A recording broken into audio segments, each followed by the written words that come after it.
అందరికీ వందనాలు. ఏడేండ్ల శ్రమల కాలం చలికాలంలో ఎందుకు రాకూడదు? దానికి మత్తయి సువార్త 24వ అధ్యాయం 20వ వచనం.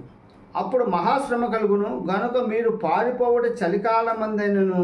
శ్రమల కాలం ప్రారంభం చలికాలంలో రాకుండా మీరు ప్రార్థించండి అని చెప్పారు. ఎందుకు ఆ విధంగా చెప్పారంటే, చలికాలం అన్నది మన భారతదేశంలో ఉన్న విధంగా ఉండదు.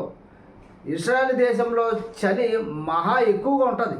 ఆ శ్రమల్ని తట్టుకోలేక అరణ్య ప్రాంతాలకి, చుట్టుపక్కల ప్రాంతాలకి పారిపోవాలి అన్న వాక్య నెరవేర్పు ప్రకారంగా ఇలా పారిపోవాలంటే, ఆ యెరూషలేమును విడిచిపెట్టి వెళ్ళాలంటే వాతావరణం అంతా కూడా అనుకూలించి ఉండాలి.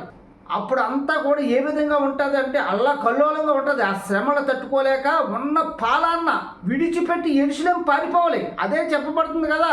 యోధేయులో ఉన్నవాళ్ళు అరణ్యానికి పారిపోవాలి, మేడ మీద ఉన్నవాడు కిందకి దిగడానికి రాకూడదు, పొలంలో ఉన్నవాడు తన ఇంటికి రాకూడదని ఎంత సిద్ధపాటుగా ఉండాలంటే, ఉన్న పాలంగా ఏ విధంగా కట్టుబాట్లతో పారిపోవాలి అన్న విధంగా ఉంటుంది. ఏడేళ్ళ శ్రమల కాలం ప్రారంభమైందో, ఆ శ్రమలు ప్రారంభమైనప్పుడు అది చలికాలం అయితే ఎంత శ్రమలు, ఎన్ని బాధపడతారు, ఎంత ఇబ్బంది పాల్పవుతారు అంటే వెళ్ళిపోవడానికి వాహనాలు కానీ, బయలుదేరడానికి విమానాలు కూడా ఎక్కువ మంచు ఉంటే ఏమవుతుంది, విమానాలు బయలుదేరవు.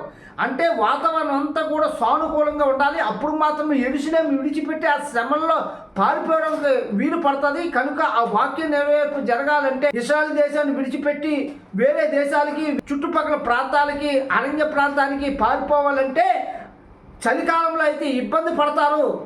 కనుక ఆ విడిచిపెట్టడం వీలు పడదు. కనుకే చలికాలంలో ఆ శ్రమల్లో మేము రాకుండా మాకు కాపాడు ప్రభువా అని ఇక్కడ వాక్యం ద్వారా చెప్పబడుతుందని ఈ వచనం ద్వారా మనకు అర్థం. దేవుని కొద్ది మాటలు దీవించును గాక. ఆమేన్.